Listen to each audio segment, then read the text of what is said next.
So I have two plants that were the same age and height when I got them 3 years ago, but as of recently, one of them is a whole foot taller than the other and it looks much healthier. And I was trying to figure out why, and I found the culprit. I think Luna's been munching on the leaves for a few days, and so that plant is basically in shock right now, so it hasn't been growing. But yeah, don't be like that plant, or like Luna actually.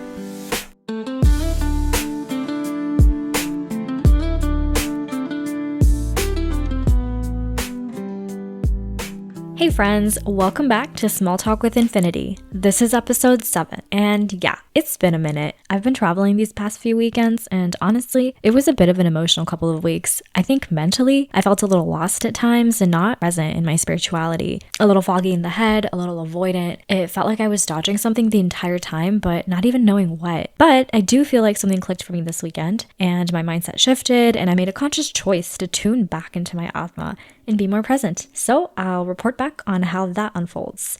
But on the bright side, I have been eating more clean lately. Less spice, more veggies. I'm still sneaking in the semi-regular Chick-fil-A though, let's not lie. But I've also been thinking about doing this gut health test I saw on YouTube. It's like a combination of blood testing and microbiome testing to figure out which foods actually work for your body. And I feel like knowing which foods make me feel like trash would be, I don't know, not that crazy and super helpful. Anyway, I'm Pragya, and I just realized that I'm turning 27 in 2 months. Like, who gave me this much power? Like, the 16-year-old girl inside me could not be happier. And that feels so cool. Like, much better than the chaotic 23-year-old I once was. And I guess it goes to show that we're supposed to get finer with time. But anyway, thank you for being here, for being curious to figure it out without totally losing it in the process. So let's get into chapter 6 of the Bhagavad Gita. And before we do, let's take a moment to breathe together, like we did last time. Just you and me, settling into the present. Inhale through your nose and exhale through your mouth. Let it go. One more. Inhale gently. And exhale anything that's keeping you from being here with yourself, with every breathing moment. So let's begin. So last episode, we talked about daily practice, letting go of control, and what it really means to act from your atma, your soul, instead of your ego. We decided to soften our grip on life, stop over-identifying with every thought or feeling, and learning to live with just a little more calm. And now in chapter 6, Krishna's doubling down on that message. He starts by saying, look, just giving up responsibilities doesn't make you a yogi. And same with being a sannyasi, which is like a renunciate, someone who gives up all material possessions and meditates. It's not about removing yourself from the world or becoming hyper-spiritual. That doesn't automatically mean you're living in alignment. True yoga, Krishna says, starts when you let go of the need to control outcomes, when you stop doing everything for the result. So for anyone just getting into this journey, whether it's about healing, spirituality, purpose, Krishna recommends starting with disciplined action. That's what yoga is. All these things that gym bros, podcast bros, life coach bros, nutrition girlies, wellness girlies, dating coach girlies are teaching on social media is the art of discipline, consistency, discipline, doing what's yours to do over and over again. The Gita says that's yoga. So Krishna uses this phrase, yoga arudha, which means someone who has become established in yoga, like they've risen above the noise. So he describes it as flying free from the bondage of matter upon the wings of yoga. And I thought that the imagery of that was kind of cute. And then he says something I keep coming back to. Use the divine strength of your atma to lift yourself. Your atma can be your best friend or your worst enemy. And I paused when I read that because it's so real. So we have this divine energy in us, and we can either use it to elevate our presence or tear ourselves down. And most of the time, it's not the world that's being cruel. It's us, the voice in our heads, the judgment and the criticality, the stories we tell ourselves about who we are and what we're capable of. So Krishna is saying, train your atma to support your atma. Be your own ally. And if you're living in alignment with that, with your soul, then no matter what happens outside you, you stay steady. In pleasure or pain, in success or failure, whether you're being praised or misunderstood, you remain centered. Okay, so let's sit with this for a second.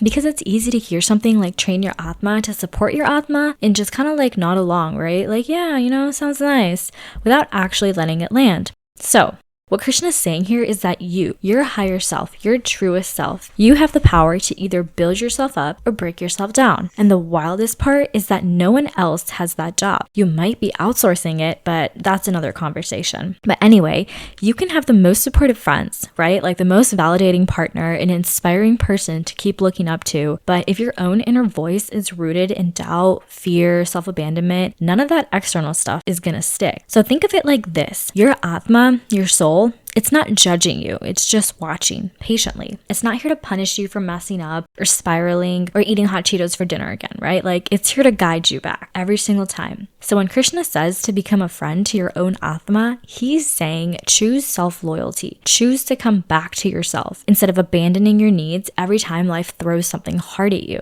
Let's say you just bombed a presentation, or you said something awkward to a stranger and it's replaying in your head, or someone misunderstood you and now you're just spiraling trying to fix it. And here's what most of us do. We turn on ourselves, we overanalyze, and we shame. We go full hater mode. Like, oh, I'm so stupid. Why did I say that? I should have done better. That's what it means to make your atma your enemy, because you've become the voice that keeps dragging yourself back into suffering. But what if instead you paused and said, okay, that sucked, but I'm still here, I'm still worthy, I'm learning, and I'm doing my best. That voice, that's your atma being your best friend. And Krishna is saying that when you live from that space, when your soul is the one narrating your life, not your insecurities, you stop being so easily thrown. Pleasure doesn't inflate your ego. Pain doesn't define you. Success doesn't make you cocky. And failure doesn't destroy your sense of self. You move through it all with steadiness. Like, think about it. Whether someone hypes you up or doesn't get you at all, you don't shift who you are to be more palatable. You stay grounded. And not in like a fake Zen way, but in that like, I know who I am and I'm not abandoning me kind of way. And that's what Krishna means by true equanimity. Not that you don't feel, but that you don't betray yourself because of what you feel. So yeah, this isn't just about spiritual poetry. It's about how you talk to yourself when no one's listening. It's about what voice you believe when life gets loud. So anyway,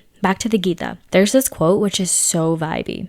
A lump of clay, a stone, or a piece of gold all appear to be of the same value to a yogi. Meaning, someone who is objective with friends, with casual associates and enemies, people who uplift you and people who drain you, someone who is anchored, treats everyone with that same inner steadiness, that's a yogi. So this actually reminded me of something that Sadhguru calls a guaranteed love affair. It's the idea that you're pleasant not because the world is pleasant, but because you are. That the doorway of life is in being calm and composed, and that you're able to see everything just the way it is. You're pleasant to someone not because someone is nice. You're pleasant to someone because you're a pleasant person. That's all. You don't need the world to behave for you to stay in peace. And that kind of love, it's guaranteed because it comes from you. So back to Krishna. So from there, Krishna shifts into some very practical advice. He talks about meditation, how to sit, how to breathe, where to practice. But the most important part is what to focus your mind on. And his answer? You should focus on and be entirely satisfied with your own atma.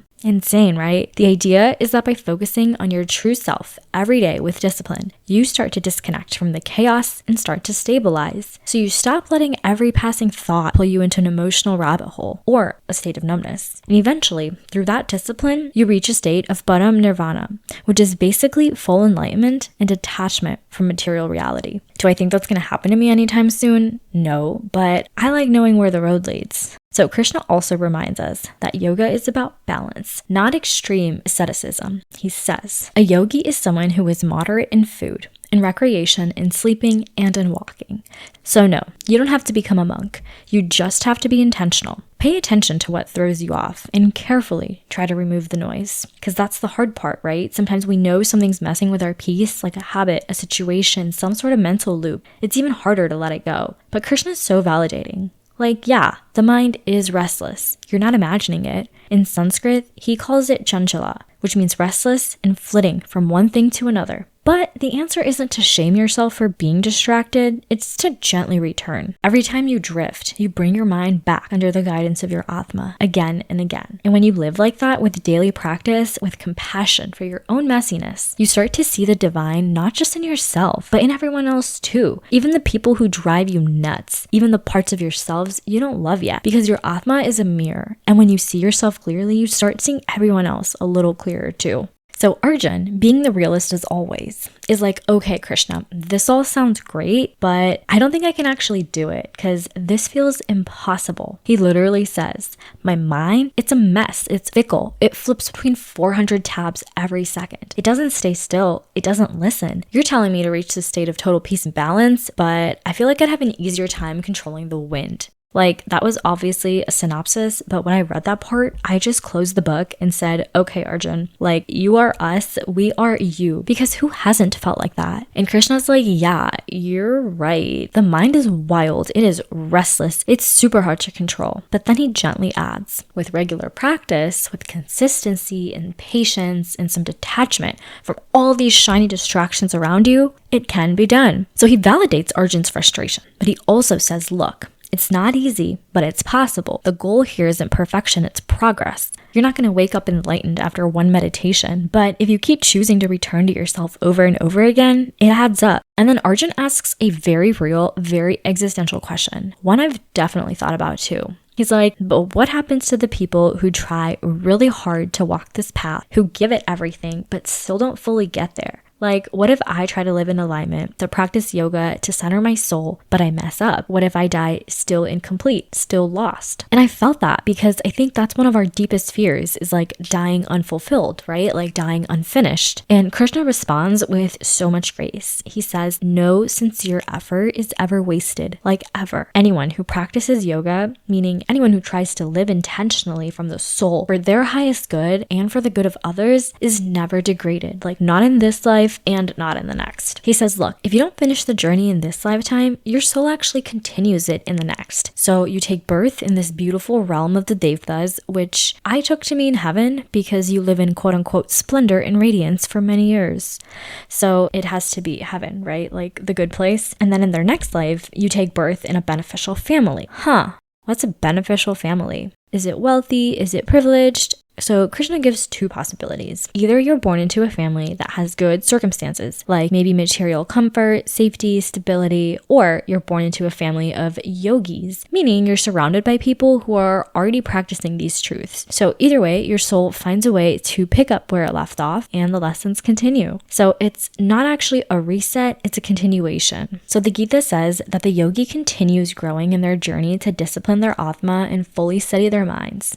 This process of self-realization over so many lifetimes, it finally leads the yogi to attain the Param Gati, which is the ultimate destination. So after all this, Krishna says something that actually wraps the whole thing up so beautifully. He says, the perfected yogi is better than someone who only meditates, or only reads sacred texts, or only performs rituals to manifest material gain. Basically, spirituality isn't about appearances. It's not about sitting the longest in lotus pose, or indulging in the most pujas per year, or quoting the most scripture. It's about living as your highest self every day. It's about showing up for your soul through action and practicing. So he ends by telling Arjun, brother, strive to be that yogi, the one who lives in alignment, not perfectly, but wholeheartedly. And that, my friends, is chapter 6. So what's my takeaway here? I think Krishna is not asking us to be perfect. He's asking us to be honest about where our mind goes, about what we're attached to, about the fears that make us hold on too tightly, or maybe give up too soon. And so this whole chapter is saying, yeah, the mind is messy. The path is hard. Like, discipline takes effort, but none of that is a reason to check out because every step counts, even the shaky ones, right? And the goal isn't to float through life detached and untouchable. It's to stay in it, to act, to try, to live with heart. But remember that you are not your results, you are not your chaos, and you are most definitely not your past. You're your atma, and you always were. And when you live like you remember that, you're a yogi. If your soul feels kind of seen, maybe called out, or even soothed, same. Arjun had Krishna, we have each other, lo-fi playlists, and maybe this podcast. So if you liked this episode, send it to someone who's mid-spiral or spiritually curious, or maybe both. Follow me on Instagram, send me a voice note, a question, or your favorite spiritual meme. And if this episode gave your soul a hug, first of all, aw, but seriously, leave a review. It helps more wandering weirdos find their way here. Until next time, may your chai be strong, your karma be soft, and your thoughts just a little less loud.